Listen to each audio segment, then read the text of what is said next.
안녕하세요. 저는 최범진 회계사입니다. 네, 맞습니다. 부양가족이 많은 사람에 대해서 세제 혜택을 많이 주기 때문에 부양가족이 없는 1인 가구는 비교적 세금을 많이 내야 될 수도 있습니다. 하지만 부양가족과 관련이 없는 금융상품, 신용카드 등을 통해서 세금을 줄인다면 소득세를 줄일 수 있는 방법도 있습니다. 네, 연봉 7천만 원을 받는 근로자가 1년에 신용카드를 3천만 원 사용한다고 가정했을 때 그분이 연금계좌를 400만 원 납입한다고 가정하면 그렇지 않은 사람에 비해서 93만 원의 세액을 절감할 수 있습니다. 네, 맞습니다.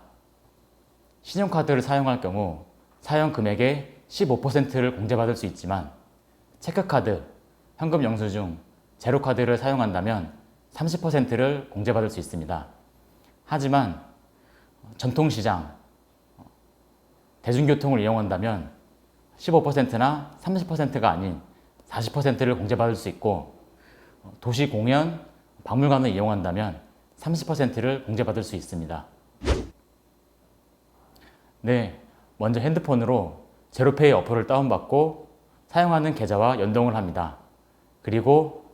그러면 QR코드가 뜨는데 그 제로페이에 실행된 QR코드를 제로페이 가맹점에서 찍으면 결제를 할 수 있습니다.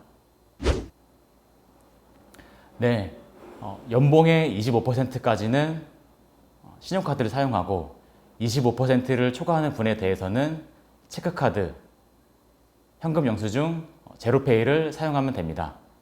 만약 재래시장이나 대중교통을 이용한다면 연봉의 25%를 넘는 부분도 신용카드를 사용해도 상관없습니다. 네, 부모님이 만 60세 미만이고 소득이 없다면 부모님이 사용한 신용카드 분도 소득공제를 받을 수 있습니다.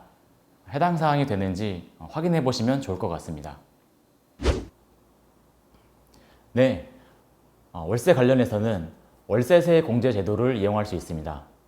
월세세 공제는 월세세 공제가 해당이 되는지 안 되는지 여부를 판단하는 게 중요한데 월세세 공제를 받기 위해서는 무주택자이어야 하고 세대주이어야 합니다.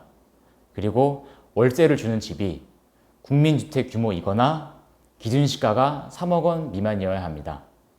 해당이 되면 월세액의 10%를 공제받을 수 있습니다. 월세세 공제는 집주인의 동의가 필요하지 않습니다. 하지만 집주인의 동의를 받지 않는다면 집주인 명의 계좌로 계좌 이체를 남겨야 하고 그리고 전입신고도 해두어야 합니다.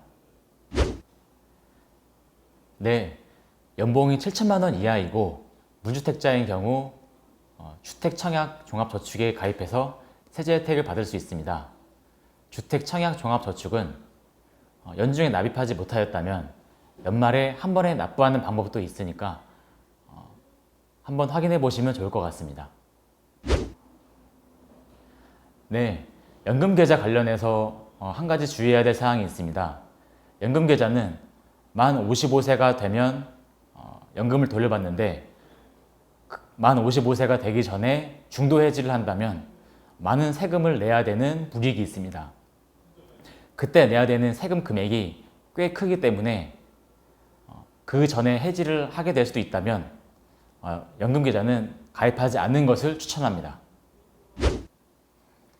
네, 연봉의 25%까지는 신용카드를 사용하고 25%를 넘는 부분은 체크카드, 현금 영수증, 제로페이를 사용하는 것이 좋습니다.